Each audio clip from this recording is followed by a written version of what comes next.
आज चाहिँ म यो मिक्सरको जार यो जगको चाहिँ हेर्नु न यस्तो भएको यो भएको अनि यो जुन यहाँबाट लिकेज हुने अनि यो मुनिको बेस बिग्रेकोलाई चेन्ज गर्न गइरहेको छु है र हजुरहरूसँग सेयर पनि गर्दैछु।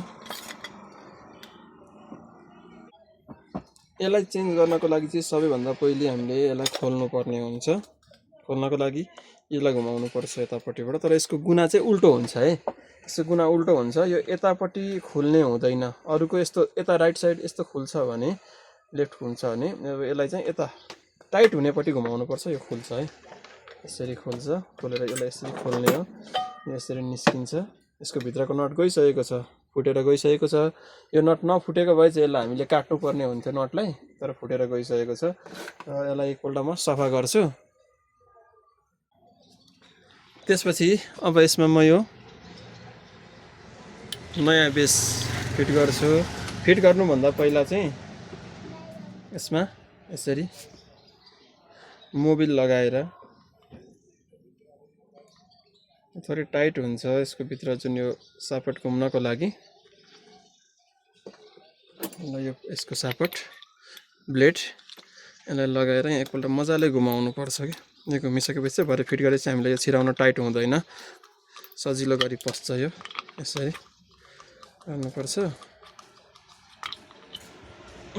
त्यसपछि यसलाई म यहाँ यसरी लगाउने हो। यसको भित्र वासर यस्तो वासर हुन्छ, यो वासर लगाएर यो नट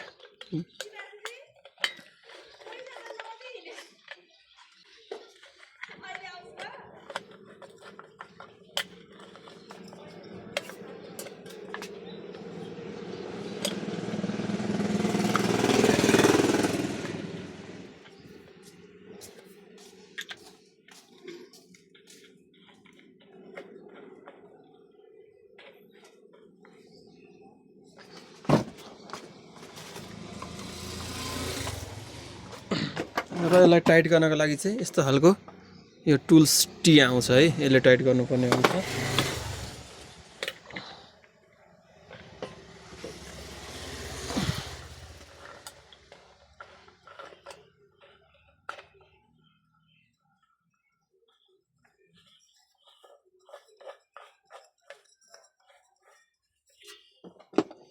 यस्तो पक्ड्ने, यतापट्टिबाट यसरी टीले मजाले टाइट गर्ने यसलाई यसरी मजाले टाइट हुन्छ यो।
यसरी राम्रोसँग मोबिल लगाएर यसको यहाँ भित्र साइडमा वासर लाग्छ 2-4वटा यसको हाइट मेन्टेन्स गर्नको लागि।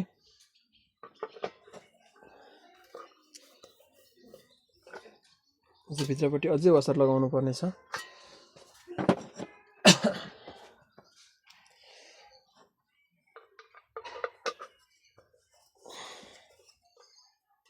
अब ठिक छ हाइट। अब यसमा यो वासर थियो पुरै पहिलाकै, यो वासर लगाइदिन्छु। यो वासर लगाएर यसलाई यसरी फेरि कसिदिन्छु। हामीले यसमा ब्लेड पुरानै छ, ब्लेडको सापट पनि पुरानै छ। यो मुनिको बेस मात्रै चेन्ज गरेका छौँ तलबाटको, र यो जग रिपेयर भइसकेको छ है। हजुरहरूको पनि घरमा यस्तो मिक्सरको जारहरू बिग्रेर जाम भएर या त यो तलबाट लिकेज भएर यो आफै घुम्ने भएर त्यस्तो समस्याहरू छ भने लिएर आउन सक्नुहुन्छ है।